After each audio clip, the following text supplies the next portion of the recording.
Well, greetings and welcome to another edition of the Has Been podcast. It's the winter storm edition, as our area has been blanketed with freezing temperatures, lots of snow, and the Purdue men's basketball team on a three-game losing streak. So all those combinations together uh, brings us to the end of January. This is January 30th, end of a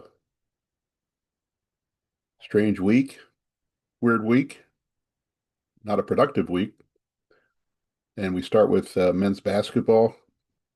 We'll also get to where the women's basketball team is at this juncture, and then in case you missed it, the 2026 Big Ten football schedule came out, and we'll go through that. But we'll start with the men. They are, as mentioned, a three-game losing streak after falling at Indiana, probably the most disappointing loss of the three-game skid.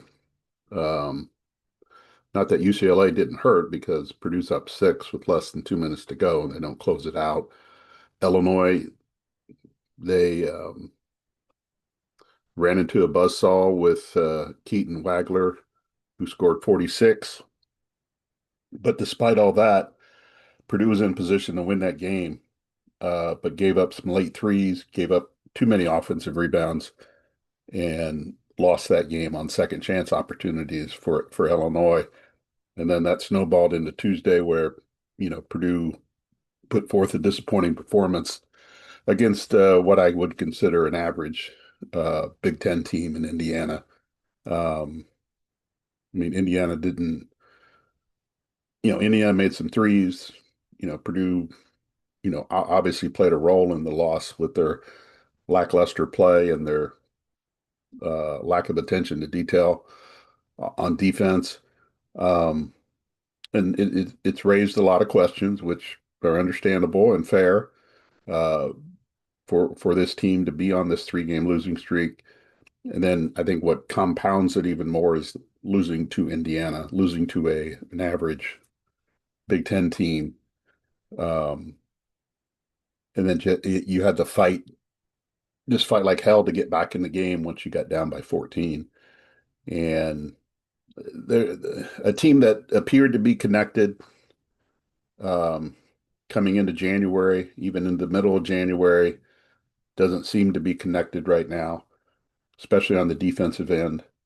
Um, and whether that scheme related, whether it's just not paying attention related, um, there's always breakdowns in a game. You mean you don't play a perfect basketball game or in any sport. You're not perfect at all at any moment, but you have to limit the breakdowns. You have to limit the the chances that you mess up because you're going to mess up. The other team's going to make you mess up, or you mess up on your own. And there was just too many breakdowns against Indiana for this team to overcome on the road. Um, and then when you're not getting consistent production on offense from the guys that you counting on, um, and then that equals a bad loss, really. In the big picture from the Big Ten, it puts them, as of today. They're two games back of four teams that have one loss. Now, Michigan and Michigan State play on Friday night. One of those teams will get a loss. So there will only be a three-way tie atop the league uh, as they head into Saturday's actions. But um, Purdue's has to get itself straightened out. Now this is the week to do it. And then so much of this too is also when you play, who you play, where you play, all that kind of things. I mean, it all evens out in the end. But Purdue gets to go to Maryland on Sunday, and that's a get right game, and then a week off, and then they host Oregon, another get right game. So they have an opportunity to try to fix or at least slow down what's happening to them before they really get into the next phase of the schedule, which is a trip to Nebraska, and you've got Michigan at home. You have another game with IU. You got Michigan State later in the month. You got Wisconsin. I mean, it's just it really ramps up, and that's how it's designed to be. But now you're getting, now you're getting into the schedule where you need, it's now who you play and when you play them, where you get Maryland, the second worst team in the league. It's on the road, but you still get Maryland, and then you get Oregon at home. Oregon's just been decimated by injuries to their top players that I really don't see a scenario where Oregon comes into Mackey Arena and beats this Purdue team, regardless of kind of where it's at. So they got an opportunity this week to kind of reset things, get things right. I don't look for major changes because that's not Matt Painter's style. Um, and he's never a prisoner of the moment. It's all process based. Um, and you don't get too wrapped up. I mean, they have the right personnel, the same personnel that was playing well earlier in the year. The Iowa State game they got rolled by a good team. Uh, but you can look at their other three losses and think you know they did not finish the job in two of them, and then again got beat by an average Big Ten team in Indiana um, the other night. But not a lot of wholesale changes you can make. You can change some things up defensively, um, and you can highlight different guys on offense. But it comes down to guys making plays, and Fletcher Lawyer is struggling from with his shooting, which is something that has happened every season he's been here. Um, so you just kind of wait for that to come back to the other side, which it will. Um, but it needs to start coming back now. It needs to these next two games. He needs to start um, finding his touch. And word surfaced on Friday morning that there was a players only meeting, which is no surprise. Braden Smith said it on his podcast that he does on a weekly basis now. I can't even remember the company that does it, but they obviously pay him uh, good money to get his thoughts. And that's the era that we live in. Um, so a players only meeting to this is common. I mean, and to think these guys don't talk to each other through the course of a day or practice or in the locker room when there's not practice, but they're in the locker room, they're in the lounge, they're whatever they're doing.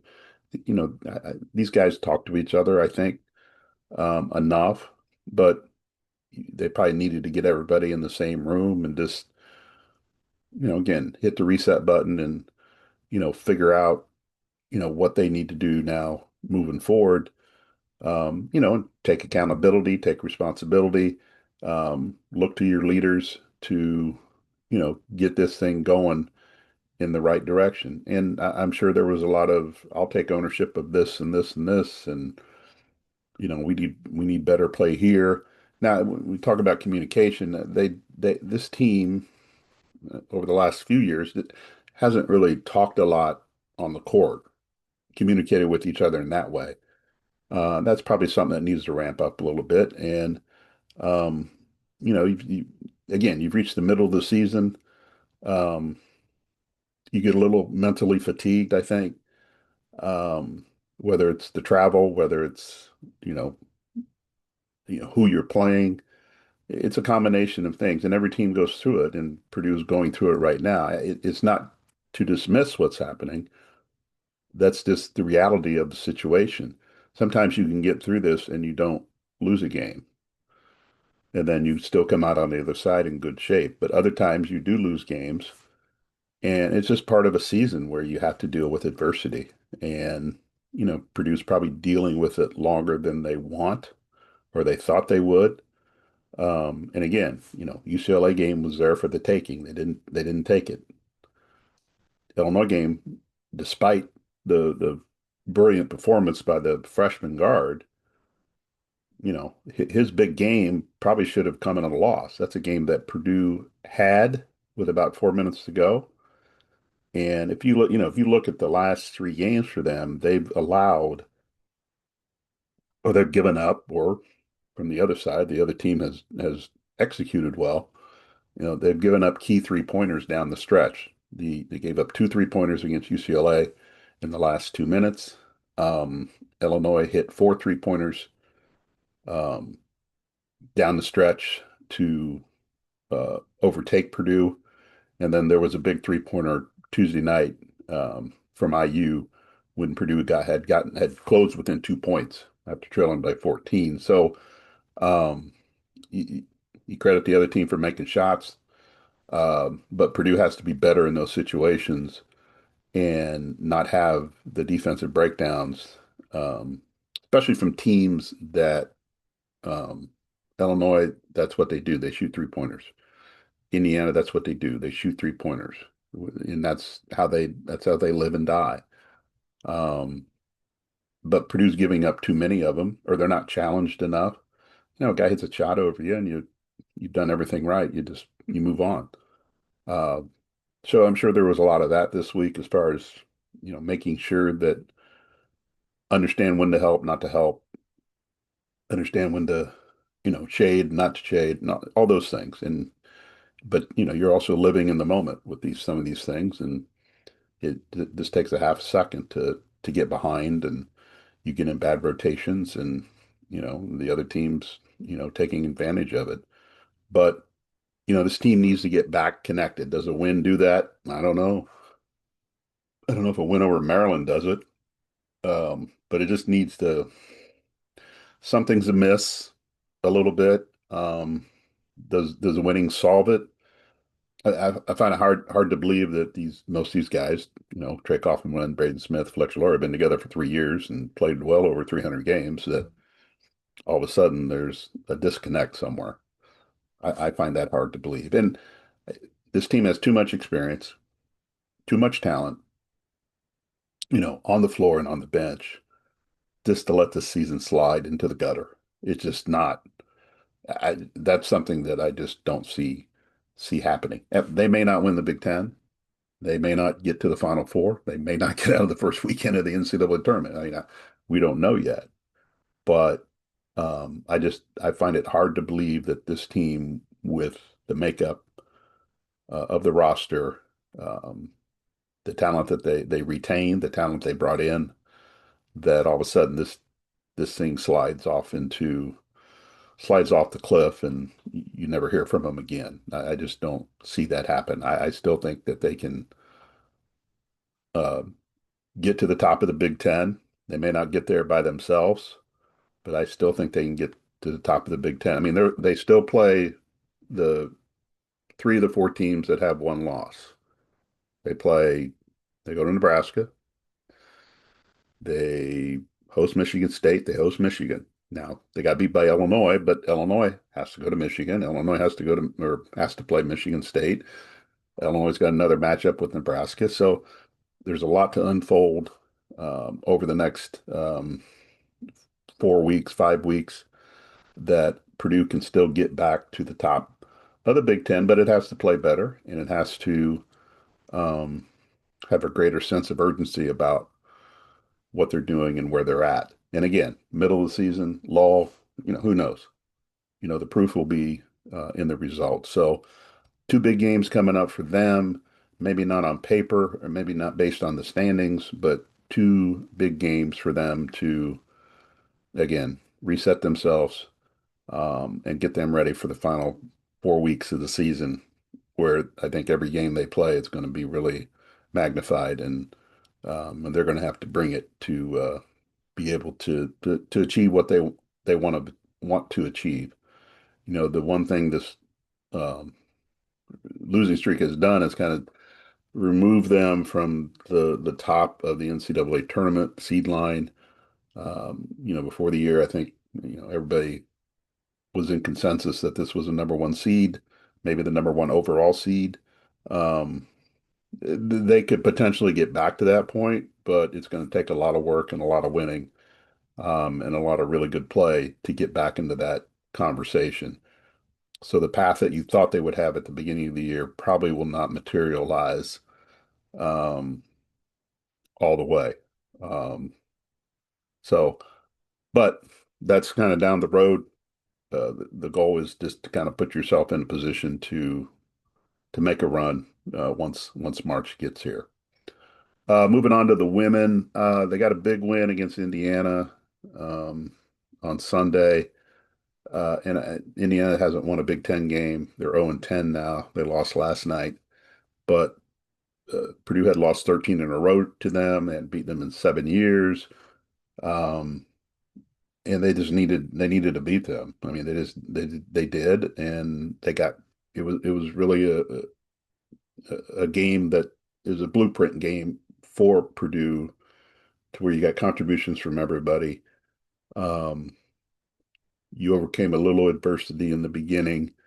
Uh, you got to a lead and you maintained the lead and were able to put them away late.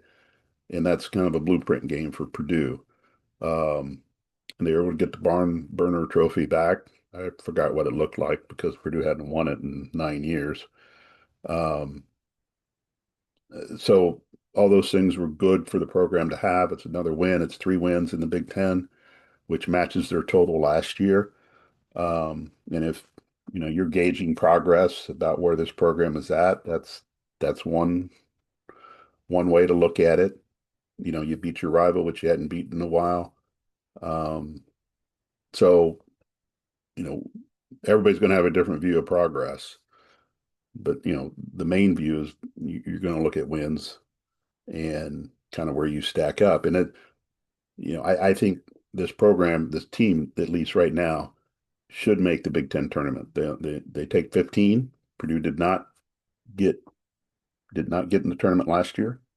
Um, Last year, 3 wins we got you in. Purdue had three, but lost the tiebreaker. Um, that's always been the goal for this team. Goal number one is to make the Big Ten tournament, and then you go from there. What other opportunities come about by getting in the Big Ten tournament? You can win a game, you could not win a game, but are you in a position now to go beyond the Big Ten tournament once you get there? And that's a postseason tournament, not NCAA related. This team's not an NCAA tournament team. I mean, they could be if they, went on a winning streak, but and then you start they could be in the conversation, at least on the fringe of the conversation, if you go back and change the outcomes of the Purdue Fort Wayne game and the Central Michigan game. Um, that would change that and put you in a position that if you finish strong, you might sneak into the tournament. But that's not. I don't believe that's going to happen. So you're eyeing one of those non-NCAA tournaments that you can potentially get to, but you got to get in the Big Ten tournament first. And based on Purdue's schedule, I think they're in a good position to do that. They've got Rutgers and Penn State coming up. I mean, those teams are really bad, and you get them at home. And Purdue, for the most part, has played well at home this year, well enough against bad teams. I look at Rutgers and Penn State as part of that's kind of how Purdue schedules its non-conference games this year.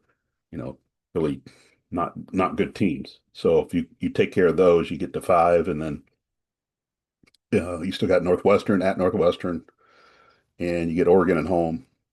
You have some other opportunities to to add to that win total and put you in a secure position to make the Big Ten tournament. Now, yes, they beat Indiana on Sunday, but then they lost Thursday to Michigan State. Michigan State, I think, is one of the top four teams in the Big Ten. The style that they play really bothered Purdue. They're very aggressive. They're very physical. Um, they're they're sneaky, athletic, quick, and they play very well together. They force turnovers. They capitalize on turnovers. Pretty efficient on offense. They just get after you defensively, and Purdue did not match that last night. Um, they had 8 turnovers in the first quarter. That was half their total for the game. Led to 12 points. They were down double digits at the first quarter, down by 27 at halftime, and um, it was not. Katie Katie Jill challenged their toughness at halftime and during the game. And they seem to respond in the second half, but it's easy to respond um, when you're down 27 because you got nothing left to do but to respond. And the other team's taking its foot off the gas a little bit. So the question uh, to me that I take out of the game is we're halfway through the season and you've got to challenge your team's toughness halfway through the season. I think that's a failure on both ends, a failure on the coaching end, a failure on the players' end that um, that you have to do that, that you're not understanding the moment, not understanding what, the opportunity that's ahead of you. Uh, Purdue, Purdue's not better than Michigan State. I mean, everybody can agree on that. And Purdue was not going to beat Michigan State, but you just don't want to roll over and give them the game. Um, at least make them earn the game. I mean, Michigan State dictated the terms of engagement from the opening tip, and Purdue just kind of let them do it. And, that's where your leadership takes over. That's where some pride kicks in. Um, and it was a bit of a step back. I would classify it as that. I don't know if it's all the way, a huge step back, but it was a step back based on kind of what we had. Sorry about that. Did not have an earthquake here, by the way. That was just me hitting the computer. But a bit of a step back, I think, um, based on what we had seen. Now, they didn't play well in California, but I credit that to the other teams. They're really good. And USC backed that up last night by beating Iowa at home. And UCLA is just UCLA. But, you come back, you beat Indiana, the team you should have beaten, it did. But Thursday was a little bit of a step back. Now you can't let that snowball into Sunday when you go to Minnesota, which is going to be a very difficult game because A, it's on the road, and this team has not shown from a consistently standpoint that he can play well on the road. It did win at Wisconsin, um, but overall they've not been a good road team. And now you go to Minnesota, which this is a team that doesn't turn the ball over, shoots a high percentage. They execute very well. You're playing at their place, and if you get behind early in the first quarter, you've kind of doomed yourself because um, it's hard for this team on the road to come back and get enough production to make it work. Now, obviously things can change and all that, but they need to rise up to the challenge. The one positive from Thursday was that Avery Gordon got her first start, 6'7" freshman. Um, and she had been playing well. She played well on the trip to California. She played well against Indiana in about 9 or 10 minutes. She ended up scoring 20 last night, 8 in the first half. She had their first six of the game, and they were trying to get her involved early. There were plays designed to get her some open looks early on, but some poor decisions and turnovers kind of prevented some of that. But she did score their first six, and it gave her a lift, gave her some confidence. She ended up with 8 in the first half. She got 12 in the second half. Now, the game was over at halftime, but still, just for her confidence and what she might be able to do with this team, it was a positive outing for her. She'll likely get another start on Sunday at Minnesota. The thing with it is, her maximum minutes are going to be somewhere in the 15 to 20 minute range. So you still need Lana McCarthy and Kendall Puryear at the center position. Now you start looking at the three-player rotation and what you're going to get out of that position um, the rest of the year, and it could be a productive position for Purdue. And the reason the move was made is that when coaches look at data and scoring and all that, and McCarthy and Puryear have proven to be better coming off the bench from a production standpoint. Now they combined for 10 in this game last night. So you got 30 points out of your center position with all three, which is, um, it's pretty. I mean, if you're going to average 70, if you're going to average 70 to 75, getting 30, I mean, you're not halfway home, but you're getting there. But then that's when you need others to step up. Madison Layden, Zay had 6 3-pointers last night, but um, most of them came in the second half. Um, but when you look at, the numbers, Gordon was 9 of 11 shooting, but everybody else shot a combined 28%. So you need, this is a team that's not reliant on one player to score. It doesn't have that. That's not the makeup of this team. It's put together for multiple people to score, similar to what happened in the Indiana game. And it didn't happen last night, but I think you credit Michigan State for having the skill and the talent to really take Purdue out of anything it wanted to do. It was running the shot clock down, um, trying to get in its offense, and things just kind of bogged down for them because athletically they don't match up well with teams like Michigan State and other teams in the league. Um, Minnesota will post some problems there. Not because they're super athletic, because they, as I mentioned, they take care of the ball really well, and they'll kind of wear you down on offense just based on how they execute. High level of execution there, and they've got good shooters, and Purdue's going to have to be on top of its game. It will need a similar, as I said, Indiana game's kind of the blueprint for them that they have to have moving forward. Um, and not going to get it every night, but now that you're getting the second half of the season, they're going to need more performances like that. But again, the path, there's a path to the Big Ten tournament. It's right in front of them. You know, beat Michigan State or Minnesota, the losses don't hurt that much because you're not expected to win, you're not picked to win, and but you just need to take care of the Rutgers of Penn State, probably Northwestern, and that would get you to 6. The ceiling for this team is probably 7. And overall, if they could finish 4-5, or now 4-4 in these last 8 games, um, that would get them to the 15-14 overall. You'd be 500 going into the Big Ten tournament. And if you lost, you'd still be at 500. And you're a more appealing team for one of those non-NCAA postseason tournaments as opposed to being under 500.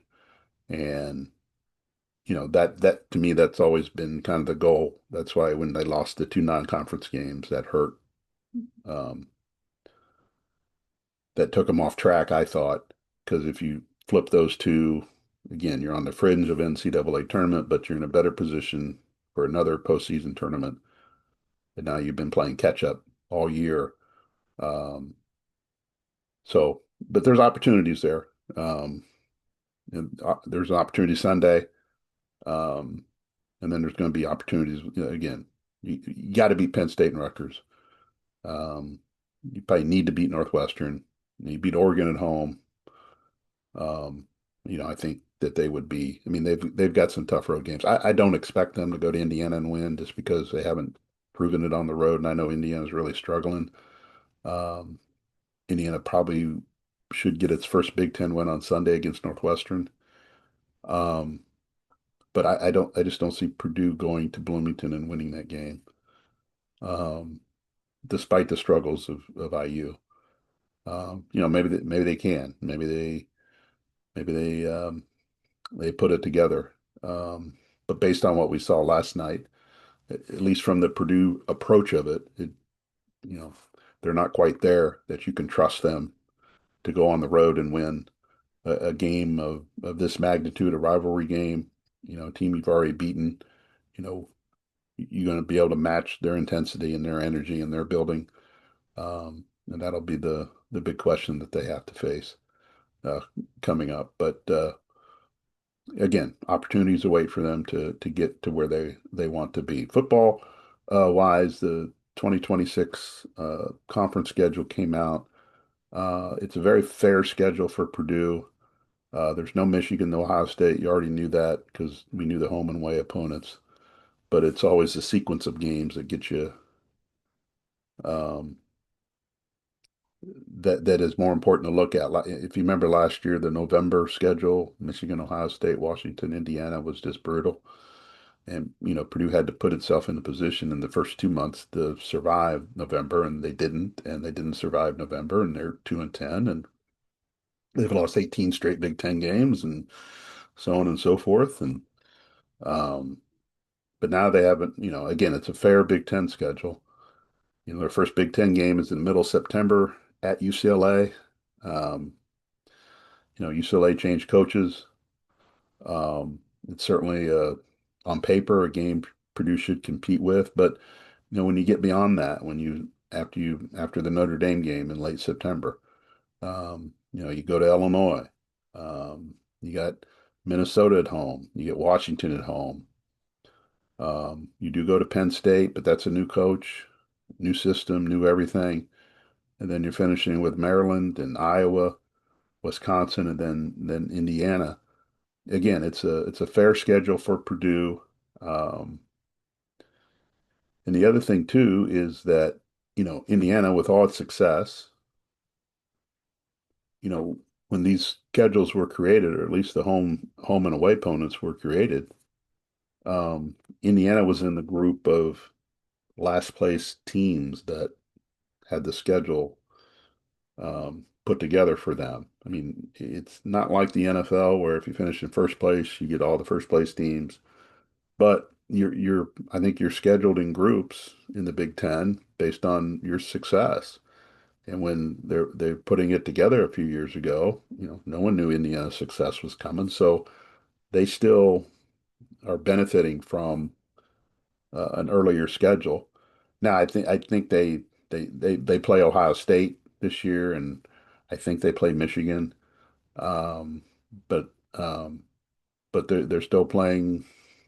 I don't want to call it a last place schedule, but they're playing. The schedule was put together with them in a certain group, and that's kind of how the Big Ten does it. And they kind of reward, that they want to bring the bottom up. They want the top to play the top. The bottom to come up and play in the middle. And that's when all those years, a long time ago, when you didn't get Michigan and Ohio State on your schedule, that was by design for the Big Ten to help those teams in the middle of the bottom to get some wins, to get into bowl contention and, build some momentum in their season. You remember Joe Tiller's first year, they didn't have Michigan, Ohio State on the schedule, and they benefited from that. That allowed Tiller to get his program off and running, got to a bowl game the first 2 years. He didn't have Michigan and Ohio State. And by the time Michigan and Ohio State got in the schedule, you know, Purdue was prepared to play them. And that's how kind of the Big Ten's always done it. They've had to change a lot since the expansion and all that kind of stuff. But again, a very fair schedule for Purdue. I'm not even going to predict wins right now, other than they'll beat Indiana State at the first game. But the second game against Wake Forest is no pushover. Wake Forest is a better program right now. Then you go to UCLA, and then you host Notre Dame. Can you get through those first four games 2-2? Um, Possibly. I mean, you're not going to beat Notre Dame. We know that. So how do you handle the other three games? You're going to beat Indiana State, so there's 1-1. Can you split UCLA and Wake Forest? Can you sweep the two and then hit October with some momentum, even though you're going to come off a loss to Notre Dame, most likely. And there's a lot there. We don't know the personnel yet. We know who they've added by name, but we don't know from a talent standpoint how this is all going to work out um, for Purdue. Um, but it starts. Barry Odom got through the first year. Okay, now it needs to turn a little bit. It needs to turn in the right direction uh, uh, coming up this year. And again, it's a manageable schedule for them. Now, do they have the talent? Um, and are they going to develop their players enough, the ones that they retained, to help them get through this and at least push this thing forward beyond 2 wins, three, 4 wins, maybe five, depending.